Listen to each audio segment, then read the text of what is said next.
Hi there. I wanted to show you today how I organize my Google Drive and how I use it to hold all of my files and templates for school.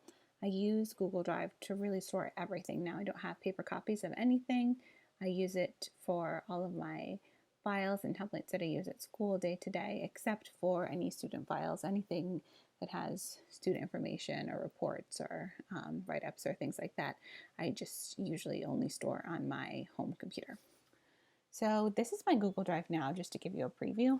I have just like 8 subfolders in my main one, and then other subfolders within those ones. So you can organize it however you see fit, but here are mine.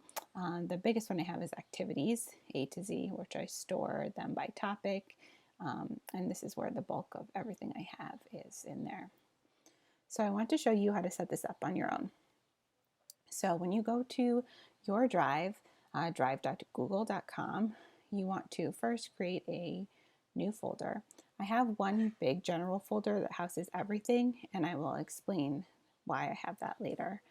So in general, you can say like my school folder or my school folder drive, and this will be your main one. So once you click on in there, you want to create different folders for whatever subfolders and topics you need. So I definitely suggest doing one to house all of your activities. You can organize these obviously however you want. So I have one for activities. I usually have one for like data tracking forms that I use year to year. One for organization forms and whatever else you need.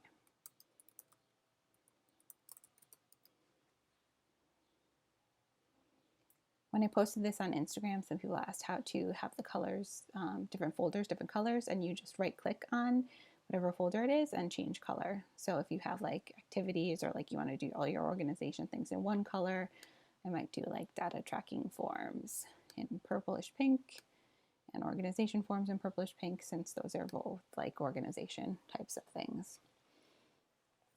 So it takes a while, but you want to, go through all of your files at work and at home and upload these into the individual folders. So for example, organization forms. Whenever I create a new form for organization that I want to use, I try and remember to upload it quickly so that I can have it whenever I need it, and then I can use it at home and at school. So I have an example. I just created this student information form that I saved as a PDF on my computer, and now I'm going to upload it. It's super easy. It takes like no time at all to upload it. If you're using a Mac, and I think Windows too, you can just take it and drag it here to your files. I definitely recommend saving things as PDFs as one version, because for myself, and I know for others, I have a Mac at home and then a Windows computer at work, and I have different fonts that are saved on my Mac, so that if I don't save it as a PDF and just a Word document, then it often looks different when I get to school. So you can drag it there. If you want to rename it, you can do so here. So this is my student cover sheet. And there you go.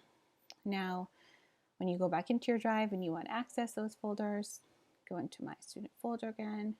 It's on organization forms, and you can either view it right online, or you can download it as well using this button, or print it right from Google. So I really don't print off anything anymore unless I use it, unless I like need it day to day in a folder in my file drawer, but mostly everything is just stored on here.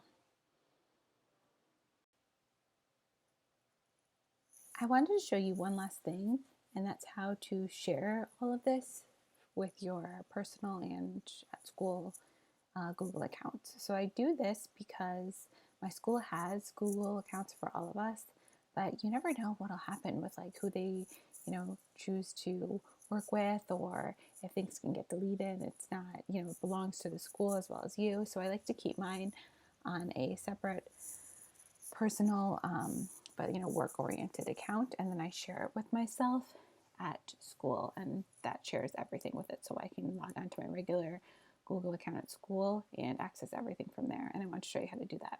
So that's the reason you create one big subfolder for everything, because you can share by file or folders, and you really don't want to have to share every single file that you do. If you share a folder, it'll update it whenever you do that. So this is my general Google Drive. So again, this is the one that houses everything. I'm just going to take it, right click, and click on share.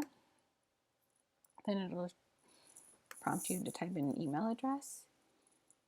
I've already done it, but I'm going to do it again here and press send, and then it will send an email to that Gmail account, and you'll have to just accept it.